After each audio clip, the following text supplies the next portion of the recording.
கொண்டு வந்து ஒரு வசந்த வசதியை கண்டு செல்லலாம். சங்கீதம் 3ஆம் அதிகாரம் 4ஆம் வசனம்.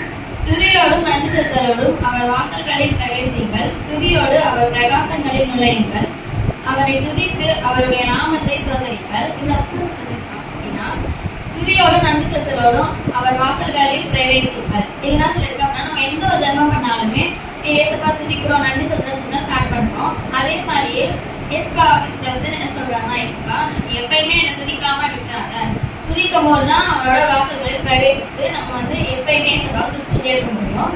அவருடைய பிரகாசங்களில் நுழையுங்கள். இதுதான் சொல்லியிருக்கு அப்படின்னா இந்த நாள்ல நம்ம பிரகாசம் நம்ம மேல இருக்கிறதுனால தான் இந்த நாள் ஏசப்பாவுக்கு நம்ம துதிக்க வந்திருக்கோம். அதனால நம்ம வந்து அவரை துதித்து எப்பயுமே நம்ம அவர் நாமத்தை ஸ்தோத்திரிச்சுட்டே இருக்கணும். அது நினைத்து நம்ம ஏசப்பாவை வந்து ஸ்தோத்திரிக்கணும். கர்த்தராகிய இயேசு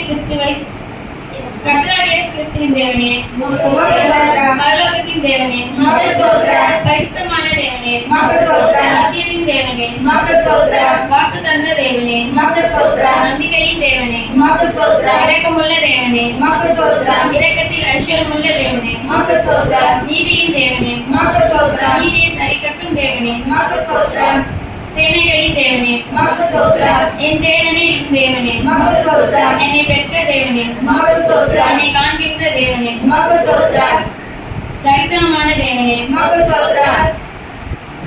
என்றைக்கும் நிலைப்படுத்தும் தேவனே,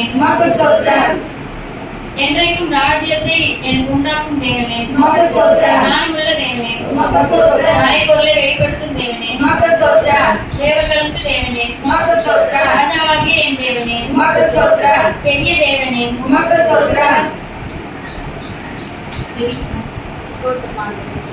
சோத்திரம் எஸ்பாதிக்கு மேஜான் நாளுக்கு தனக்கு நன்றி ஏசப்பா. அந்த நாலு துதி பகிர்ந்து நீங்களே கொடுத்து வழிநடத்தீங்க ஏசப்பா.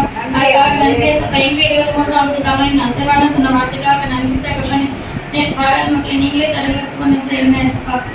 ஆராதனை வேலையிலும் மெசேஜ் வேலையிலும் நீங்களே வழிநடத்தினாங்க.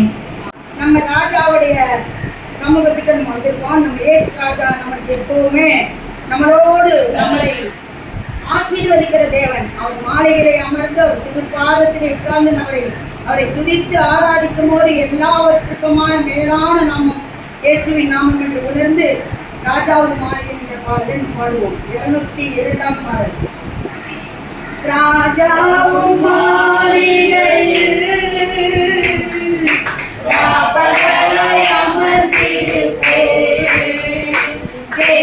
ராஜாவும்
அடியோரை ஆட்கொண்டு நடத்துமே, ஆட்கொண்டு